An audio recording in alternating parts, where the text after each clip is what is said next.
Bien, ahora nos encontramos para trabajar con quinto año de secundaria en la asignatura de razonamiento verbal, un tema que lo ubicamos en la página 117 de tu libro. ¿Sí? ¿Ya sabes a qué tema me refiero? ¿Ya lo encontraste? Ok. A ver, miremos la pantalla. Texto según la ubicación de la idea principal. Muy bien. Entonces, ¿qué es lo que vamos a trabajar aquí? Aquí pues vamos a observar o vamos a leer muchos textos de los cuales vamos a encontrar o vamos a reconocer o tratar de descubrir dónde se encuentra la idea principal. Puede estar de repente al inicio, o puede estar al final, o puede estar al inicio y al final, o puede estar en el centro. ¿Qué crees tú? ¿Sí? Pero no sin antes, pues, para llegar a ello tenemos que tener una idea clara, concisa de qué es un texto, ¿verdad? O qué entendemos nosotros por idea principal. Y sabemos que en un texto no solo vamos a encontrar la idea principal, sino que también podemos encontrar el tema y las ideas secundarias. ¿Sí? Como también van a haber textos donde no encontramos el título, pero tenemos que sustraerlo, o mejor dicho, extraerlo de acuerdo a lo que hemos leído. ¿Sí? Muy bien. A ver, vamos a ver a continuación qué es lo que nos presenta la pantalla. Dice, muchas veces nos hemos hecho estas preguntas. A ver, ¿qué es un texto? ¿Qué es un párrafo? ¿Qué es la idea principal? ¿Y en qué parte del texto se ubica la idea principal? Mira todas las interrogantes que tiene Shaggy de Scooby-Doo. ¿Sí? Bien. Si nosotros nos damos cuenta, si nosotros analizamos primero al personaje, nos vamos a dar con la sorpresa de que pues, él es una persona que le gusta investigar. Y su frase era misterio a la orden, ¿verdad? Si has visto de repente la película o el dibujo animado. Muy bien, era un grupo de personas, pero en este caso él tiene estas interrogantes y quiere llegar a una conclusión. ¿Qué es un texto? ¿Qué es un párrafo? ¿Qué es la idea principal? ¿O en qué parte del texto se ubica la idea principal? A ver, ¿crees tú que ya tienes la idea para responderle, en este caso, a este personaje o a Shaggy?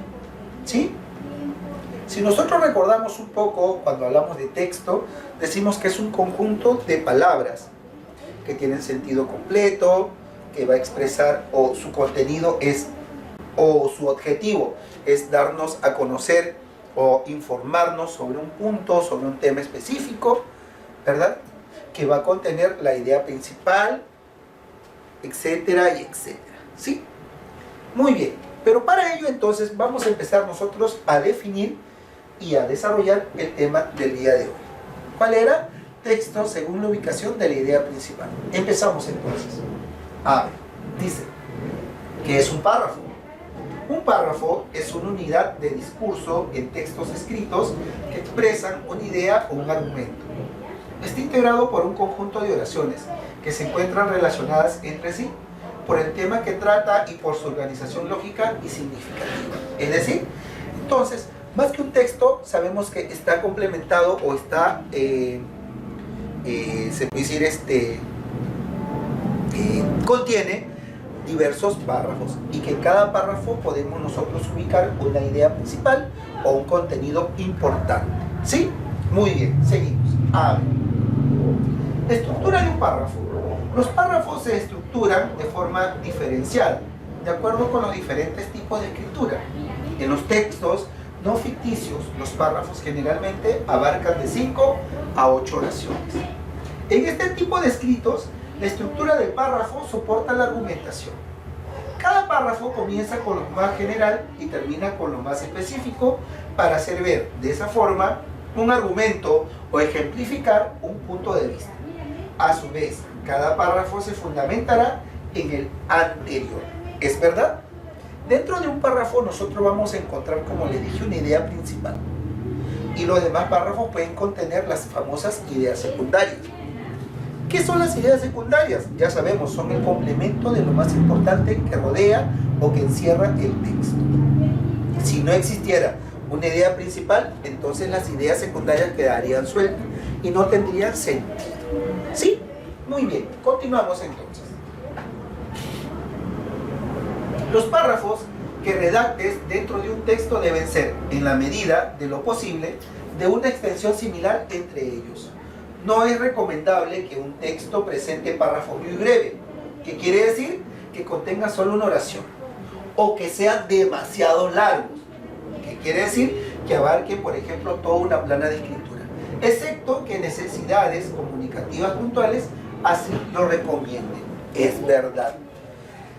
No sería un párrafo una oración, ni tampoco sería un párrafo es todo un texto de una hoja completa, ¿verdad? Se vería muy tedioso. Pues no sería algo elegante, no se vería, ¿verdad? Entonces, ¿qué es lo que nos recomiendan? Que los párrafos más o menos tengan entre 3, 5 a 8 líneas. Y luego, pues, con los diferentes puntos o la ortografía, se separe para empezar luego otro párrafo. ¿Sí? Muy bien. A ver, continuamos. ¿Qué es la idea principal? Una pregunta que tenía Shaggy, ¿verdad?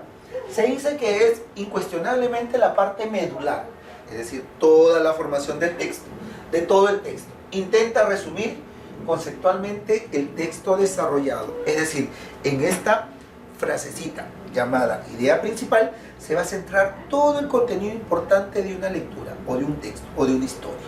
¿Sí? A ver, ¿qué más encontramos?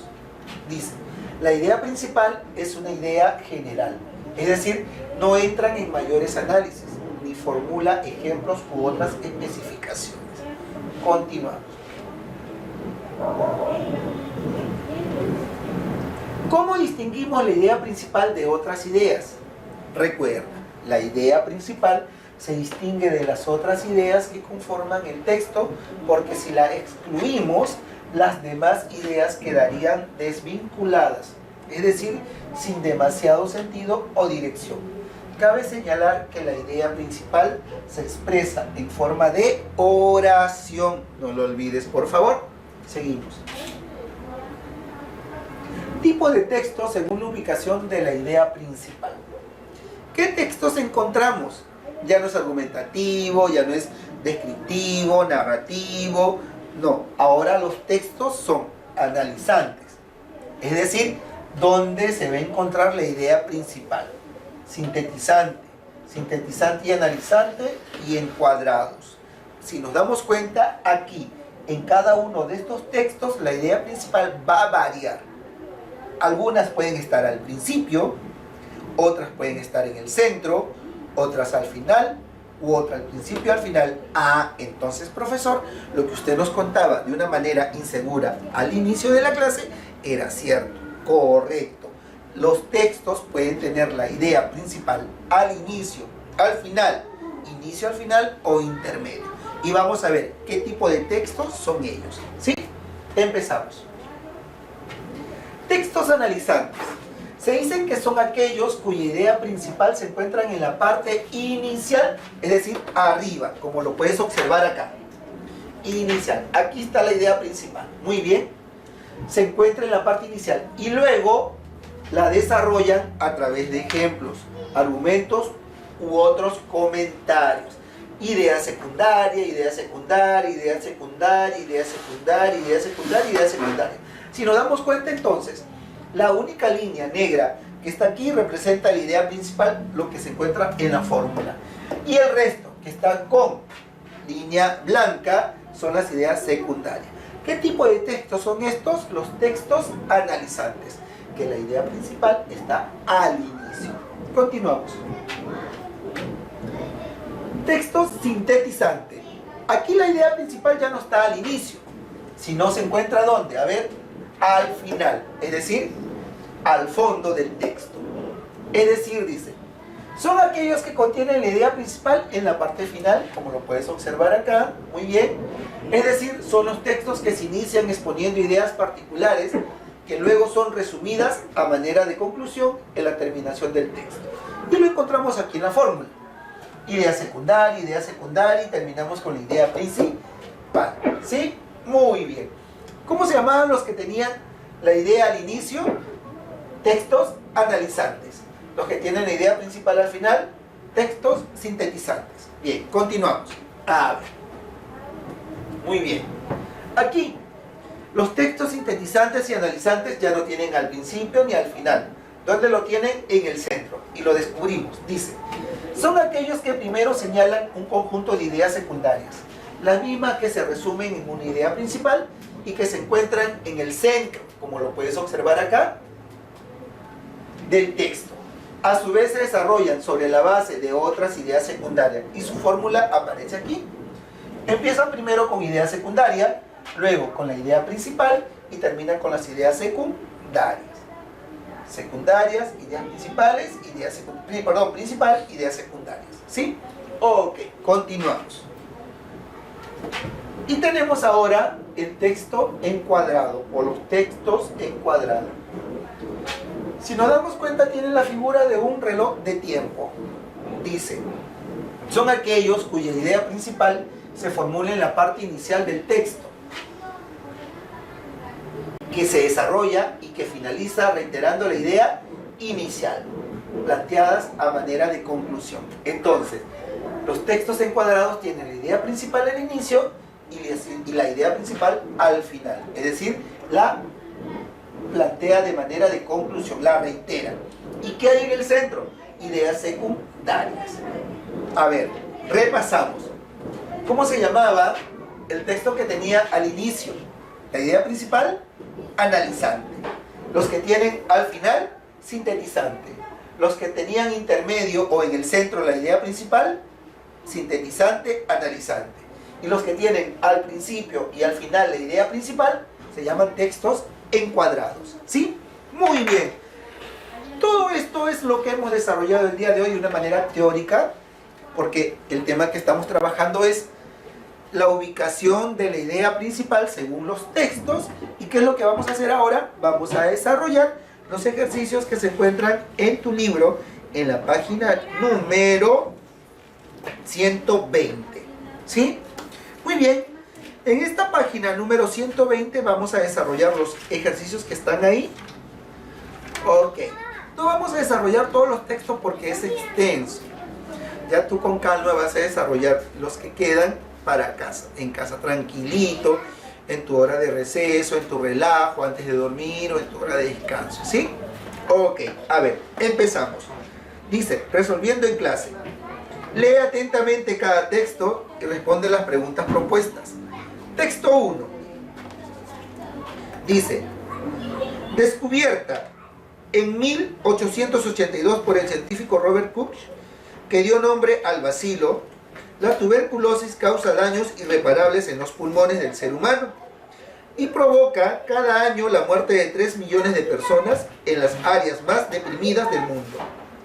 Según datos de la Organización Mundial de la Salud, es decir, el OMS, la tuberculosis se contagia por inhalación de los bacilos contenidos en las gotitas respiratorias despedidas por las personas enfermas cuando tosen o hablan, pero también por vía gastrointestinal, a través de la leche contaminada con el microbio de la tuberculosis bovina. El bacilo afecta a los pulmones, en este caso se conoce como tuberculosis pulmonar, la cual provoca lesiones que pueden llegar a ser mortales, especialmente en el caso de los niños. Después de muchos estudios, la estreptomicina y otros fármacos conocidos proporcionaron vacunas eficaces contra la dolencia, pero eran incapaces de atacar el bacilo Mycobacterium tuberculosis en sus distintas y frecuentes mutaciones. Como resultado, la enfermedad ha llegado a adquirir carácter de epidemia en numerosos países pobres, en los que de no invertirse la tendencia, habrá 200 millones de enfermos y 70 millones de muertos desde ahora hasta el 2020. Muy bien, el tema que hemos leído el día de hoy nos habla acerca de esta enfermedad, pues obviamente que es peligrosa y que te contagia simplemente con el esputar o con el toser o con el hablar. Y al momento de hablar sabemos que expulsamos millones de gotitas, y estas gotitas ya llevan el microbio, que es el bacilo de Koch, ¿verdad? O la tuberculosis. Muy bien. ¿Qué es lo que tenemos que hacer acá? Primero, pues leer el enunciado y luego marcar la respuesta. Dice, ¿cuál es el tema del texto? La tuberculosis, el bacilo de Koch, el Mycobacterium tuberculosis, las enfermedades respiratorias o los bacilos y los pulmones. ¿Cuál es? ¿Crees tú? La tuberculosis. Muy bien. Marcamos la A. Texto número 2. Uy, qué rapidito. Terminamos el texto 1. Bien. Texto 2. La naturaleza muestra ejemplos de capacidad superior que poseen algunos animales sobre el hombre. El olfato humano es bastante primitivo y elemental en comparación con el de algunos animales. Cuando una persona camina descalza por un terreno cualquiera, con cada paso que da pierde aproximadamente unas 4.000 millonésimas de gramo de olores. Parece insignificante, pero es muy grande si contamos las moléculas olorosas, muchos billones que un perro podría rastrear fácilmente. En los arrecifes coralinos, las morenas y los calamares libran una auténtica guerra de olores. Al huir de sus enemigos, que atacan por la noche, los cefalópodos expulsan un líquido, pero no para envolverse en nubes, como durante el día, sino para anestesiar durante un tiempo el sentido olfativo del predador. Las capacidades olfativas de los animales pueden abrir nuevos caminos a tecnologías hoy desconocidas. Piénsese que el tronco de la antena de una mariposa, que solo tiene un cuarto de milímetro de tamaño, está recubierto por no menos de 40.000 fibras nerviosas, de las que 35.000 dirigen las señales captadas por las células sensoriales del olfato hasta el cerebro. La antena de una mariposa posee unos 20.000 receptores, unos 20.000 receptores de olores generales. Asombrosamente, los insectos reconocen perfectamente los olores en un código no bien conocido hasta ahora, pero que ellos pueden interpretar. Uno de los secretos de las mariposas que el hombre trata de descubrir es su sentido de olfato, en especial un reducido grupo de sustancias que las mariposas hembra segregan en cantidades casi simbólicas, 0,1 miligramo. Estas sustancias, producidas por glándulas endocrinas, atraen a los machos, los que encuentran a sus parejas, aunque éstas se hallen bajo tierra o en la corteza de un árbol. El desarrollo de una propiedad así permitiría localizar fisuras en gasoductos y oleoductos. Muy bien. ¿Qué nos dice la pregunta número 2? Según el texto, el uso del sentido olfativo de la mariposa permitiría abrir nuevos caminos a la tecnología, identificar fisuras en oleoductos, explorar los gasoductos subterráneos, tener matrimonios más armónicos o evitar sustancias dañinas para la salud. Qué bonito sería si fuera a tener matrimonio más orgánico, ¿no? Bien, no. Entonces la respuesta es, para mí, abrir nuevos caminos a la tecnología. Imagínense. Mira lo que puede hacer nada más el perro con su olfato. Dice que puede rastrear. Por eso existen o confían bastante en el olfato del perro, ¿verdad? Del can. Muy bien. Entonces la respuesta para mí es la A. Siguiente. Según el texto, la cantidad de células sensoriales dedicadas al olfato de mariposas aproximadamente son 35.000, 20.000, 5.000, 40.000 o 4.000 millones. 35.000. ¿Sí? Exacto, sería 35.000. Quienes dirigen las señales captadas por las células sensoriales del olfato hasta el cerebro, dice. Muy bien, 4. Marcado la A. 4. ¿En qué momento un cefalópodo corre más riesgo? Durante la noche, al dejar sus olores, en las mañanas, durante el día o al entrar en celo. Creo que es durante la noche, ¿verdad? La respuesta es la A. Muy bien. Seguimos. A ver. Seguimos. Muy bien. En el texto, ¿qué significa la palabra elemental?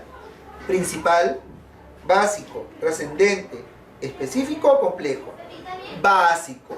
Muy bien, marcamos entonces la respuesta B. Correcto.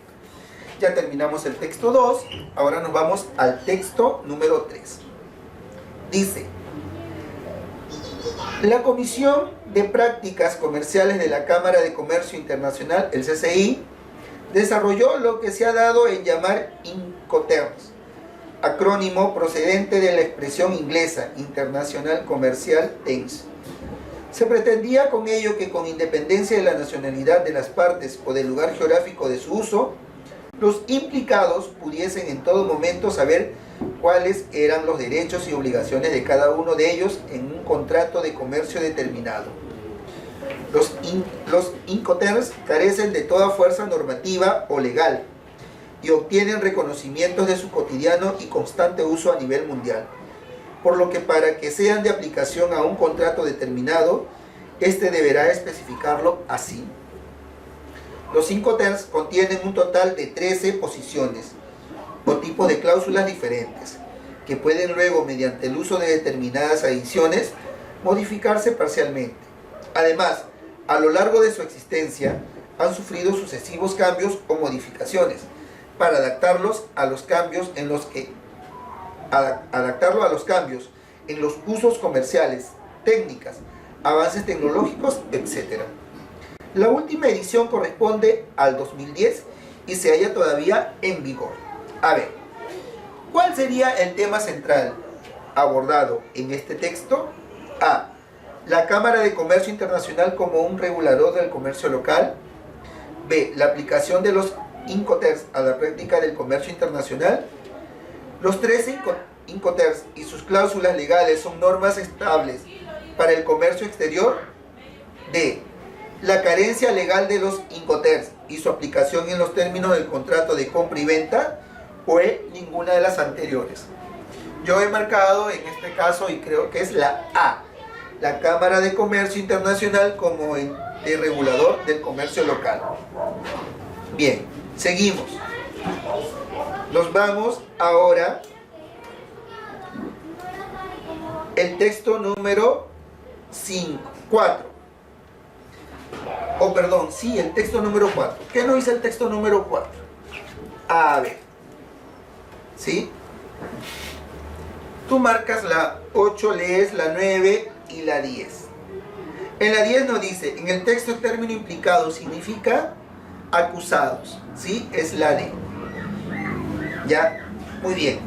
Texto número 4. Dice: desde la cuarta o quinta década, el hombre presenta una disminución paulatina de testosterona, hormona estimulante del deseo y la potencia sexual, del crecimiento de la masa muscular, así como de los huesos. A diferencia de la menopausia, en la que las molestias para la mujer son evidentes debido a la disminución drástica de estrógenos, en el climaterio masculino, la testosterona desciende gradualmente, por lo que los trastornos son más sutiles y algunos síntomas obedecen más a factores psicológicos que reales. Esta etapa además no guarda relación con la fertilidad, ya que muchos hombres pueden tener hijos incluso después de los 70 años.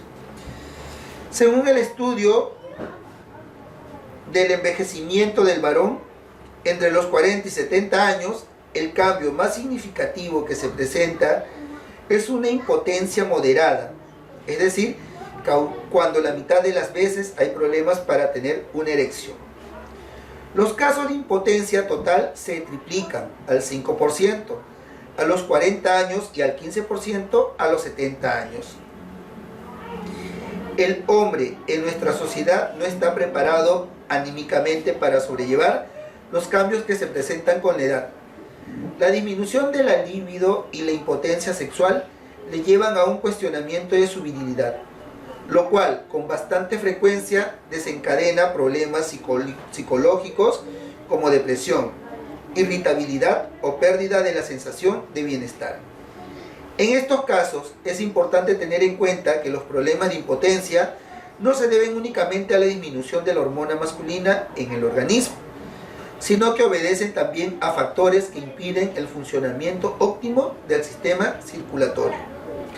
La diabetes, la arteriosclerosis, la hipertensión, el tabaquismo o los niveles altos de colesterol en la sangre, por ejemplo, contribuyen a la disminución de la potencia sexual. También quienes consumen habitualmente alcohol tienen mayores probabilidades de agudizar el problema. No en vano se dice que los bebedores de hoy serán los malos amantes del mañana. Muy bien. En la pregunta 11 dice, los factores que impiden el funcionamiento óptimo del sistema circulatorio producen problemas de A. Disminución de hormonas masculinas, depresión y ciertos trastornos sexuales, decrecimiento de hormonas masculinos, impotencia sexual o disminución de la virilidad. La respuesta es la A. Disminución de hormonas masculinas. Muy bien. 12. ¿Qué nos dice la 12? Los trastornos que padece el hombre en esta etapa son más sutiles que los que padecen las mujeres por A. La disminución gradual de los estrógenos y la testosterona. B. Deficiencias circulatorias y problemas de virilidad. C. La disminución de la libido y la potencia sexual. D. Factores psicológicos más que reales. Y E. La disminución gradual de la testosterona. La respuesta yo he marcado la E. La disminución gradual de la testosterona. Muy bien. Dice, los trastornos que padece el hombre en esta etapa son más sutiles que los que padecen las mujeres por la disminución gradual de la testosterona. ¿Sí? 13. La disminución de la libido y la potencia sexual conduce al hombre a la pérdida de la sensación de bienestar, desórdenes de orden afectivo, cuestionar su virilidad, la irritabilidad o una angustia inexorable. Yo he marcado la A, la pérdida de la sensación de bienestar. Muy bien. Pregunta número 14. Dice, de acuerdo al texto, la palabra paulatino es antónimo de raudo, aceleración, draconiano, drástico o gradativo. A ver, dice, de acuerdo al texto, la palabra paulatino es antónimo de raudo, aceleración, draconiano, drástico o gradativo. ¿Cuál crees tú? A ver, bien, esa pregunta yo la quiero ver, la tengo marcado. Recuerda que es el antónimo, no es el sinónimo, el antónimo, lo contrario, ¿sí? Puede ser gradativo, raudo, aceleración. A ver, vamos a ver qué marcas. Y 15, señala la afirmación incompatible con el texto. La afirmación incompatible, es decir, la que no tiene relación. La etapa del climaterio masculino no guarda relación con la fertilidad. Son pocos los hombres que pueden tener hijos después de los 70 años. La diabetes y niveles altos de colesterol en la sangre contribuyen a la disminución de la potencia sexual. Los trastornos que sufre el hombre son más graves comparándolos con los de las mujeres. La testosterona se acrecienta en la cuarta o quinta década de vida del hombre. ¿Cuál es la B? Son pocos los hombres que pueden tener hijos después de los 70 años. Dicen que aún todavía lo pueden hacer, ¿verdad? Muy bien, hemos desarrollado entonces aquí los ejercicios de el primer grupo, que es resolviendo en clase, sobre el tema de tipos de textos según la ubicación de la idea principal. Bien, como has podido observar, hemos desarrollado que pueden haber textos analizantes donde la idea principal está al inicio, textos sintetizantes donde la idea principal está al final, texto sintetizante y analizante cuando la idea principal está en el centro, y textos encuadrados cuando la idea principal está al principio y se reafirma al final. ¿Sí? Muy bien. Entonces, ¿qué es lo que vas a hacer ahora tú? Ya lo sabes. Desarrolla los ejercicios que se encuentran en la página 123 de Reforzando lo Aprendido con Practicando en Casa.